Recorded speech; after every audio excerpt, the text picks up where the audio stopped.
और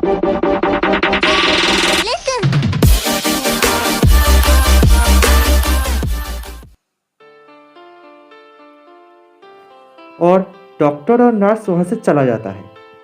सुमीरे के ऊपर तो पूरा आसमान ही टूट पड़ा था।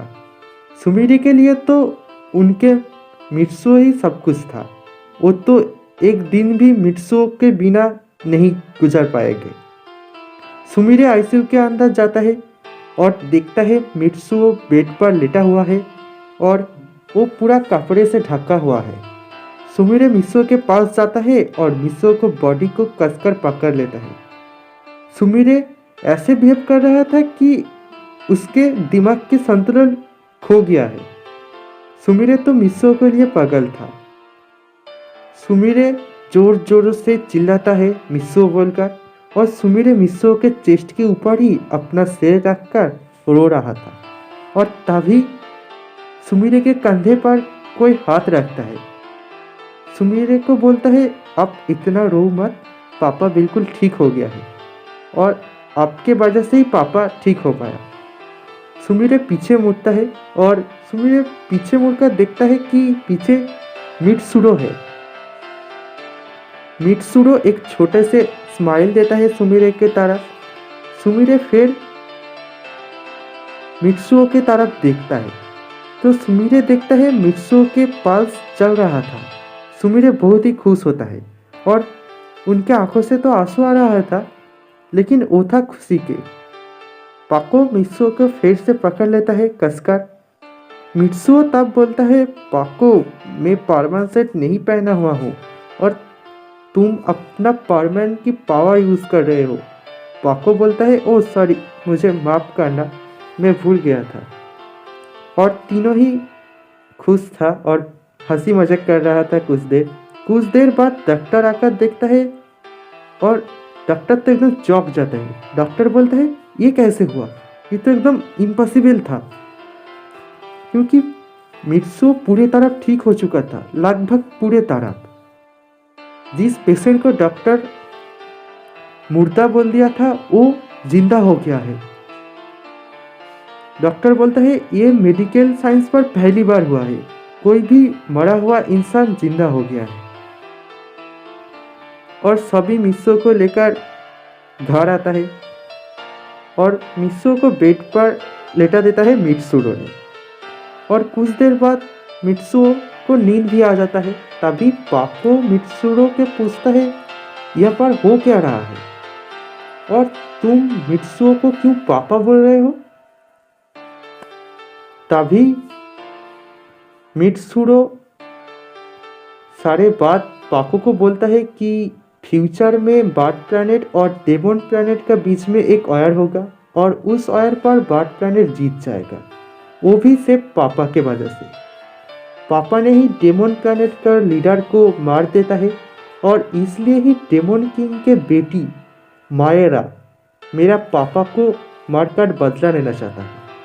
मायरा इतना ताकतवर तो नहीं है, लेकिन उसके पास हील करने का ताकत है और उसके पास कहाँ से टाइम मशीन आ गया और वो टाइम मशीन को यूज़ कर पीछे आकर मेरे पापा से जब छोटा था तब से ही बदला लेना चाहता है, क्योंकि उसके पास तो इतना ज़्यादा ताकत नहीं है कि उसके असली टाइमलाइन के पापा को, मतलब मेरे पापा को, वो मार सके। और वो सभी कोई मामूली पेस के क्रिस्टल स्टोन नहीं था जो हमारे ऊपर गिर रहा था, वो था डार्क प्लैनेट का। इसलिए ही तो पापा को इतना ज़्यादा चोट आए। मित्सुओ असल में सोया नहीं था, मित्सुओ सारे बात सुन रहा था और मित्सुओ बेड पर बैठने की कोशिश करता है। धीरे धीरे मित्सुरो यह देखकर जल्दी से पापा बोलकर मित्सुओ के पास जाता है और मित्सुओ को बैठने में मदद करता है।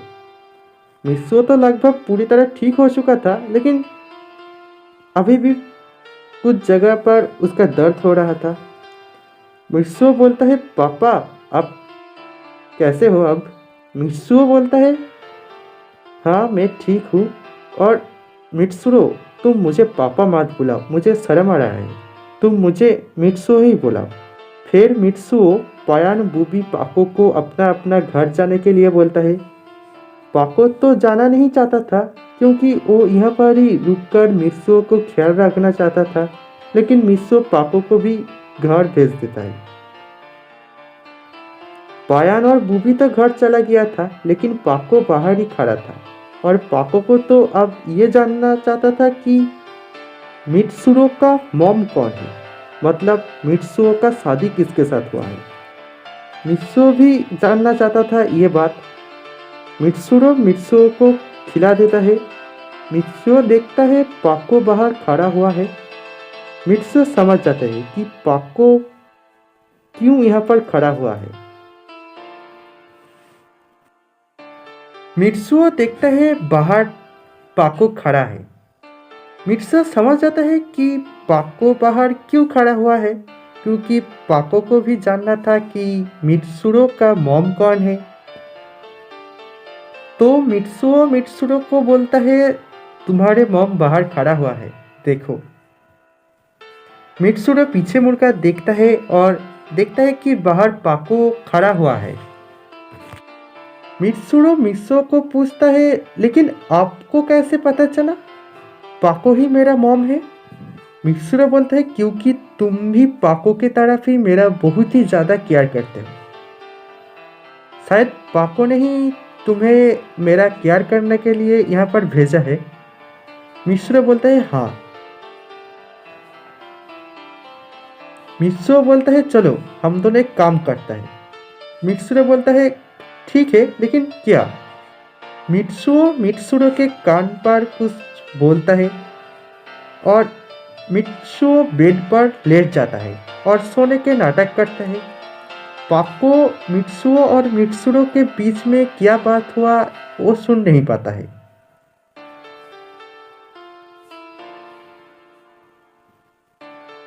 मित्सुरो विंडो के पास जाकर विंडो को खोलता है और पाको देखता है कि मित्सुरो उसको देख लिया है। तो पाको बोलता है मित्सुरो मैं तो सिर्फ यहाँ पर इसलिए था कि मुझे बहुत ही ज़्यादा परवन की फिक्र हो रहा था, बस ऐसे ही और कुछ नहीं। और मैं अभी अभी यहाँ पर आया हूँ, बस मैं घर के अंदर जाने ही वाला था लेकिन तुम्हें विंडो खोल दिया, बस और कुछ नहीं। पाको ऐसे ही हकलाता हुआ बोल रहा था कि वो यहीं आया है, कुछ बात नहीं है। वो कोई बात ही नहीं सुन रहा था उन दोनों का। वो पाको ऐसा दिखाने की कोशिश करता है, लेकिन मित्सुरो पाको की तरफ देखकर थोड़ा सा मुस्कुराता है। तो पाको को सारे बात समझ आ जाता है कि मित्सुरो को पता है कि वो यहाँ पर खड़ा हुआ था। पाको बोलता है प्लीज़ मित्सुरो मुझे ये बता दो कि तुम्हारे मम्मी कौन है। मित्सुरो ये बात सुनकर ही सीधा पाको के गले लगा जाता है और बोलता है मम्मी प्लीज़ मुझे माफ़ कर देना, मैं आपके साथ इसके पहले बात नहीं कर पाया।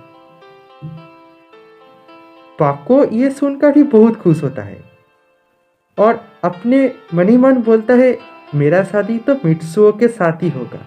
और मैं यूं ही परेशान हो रहा था और क्या ही सोच रहा था कि मित्सुओ किसी और के साथ, ये तो हो ही नहीं सकता है क्योंकि मैं और मित्सुओ तो एक दूसरे के लिए ही बना हूँ।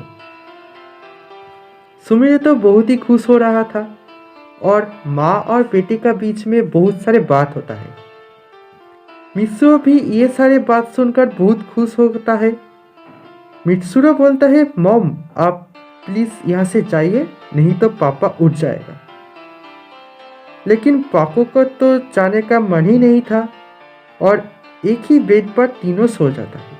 मित्सुरो तो मिडिल पर सोया था। मित्सुओ और सुमिरे दोनों दो साइड पर और मिडिल पर था मित्सुरो। परवेन तो बहुत खुश था और मित्सुरो भी बहुत खुश था क्योंकि बहुत दिनों के बाद वो मॉम और डैड के साथ सो रहा है।